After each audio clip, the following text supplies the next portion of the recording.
So I want to explain and give you an introduction to this concepts and code enforcement idea. I'm an attorney. I've been an attorney, and specifically title attorney, for about 20 years or so. And throughout my practice, I would have clients come to me. Maybe they want to buy a property, maybe they want to rehab a property. And what you would find over and over again, particularly in blighted areas, is that even if someone wanted to buy a property and maybe they wanted to do some really good work to improve the neighborhood, improve that property, oftentimes, and in fact in the blighted areas, almost every time, the thing that would prevent that property from being bought and rehabbed and that land put into productive use that serves the community was the title problems. And more often than not, the title problems were code enforcement liens, special assessment liens, municipal liens that were on top of the property.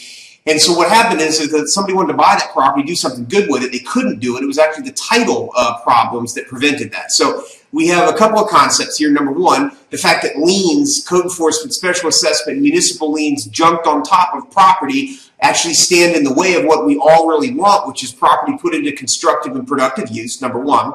Number two, oftentimes, the other thing that prevents property from being put into constructive use is the fact that we don't have clear title.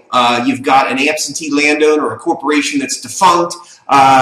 Estates is another big example of that. Grandmom or granddad died, 20 years ago, left it to mom and dad who died 10 years ago, and now you've got heirs living in the house.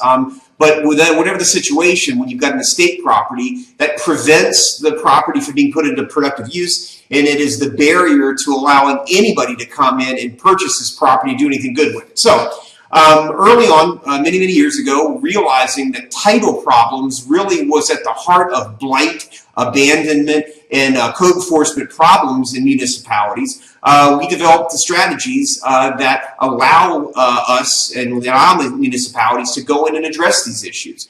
What we'll be doing in these series of videos here is dropping one little nugget at a time, explaining these concepts of code enforcement, and then making a pathway for you to engage in an aggressive an effective code enforcement program that allows you to contribute to the goals of the community, which is to put property into productive and constructive use and to see that communities are revitalized.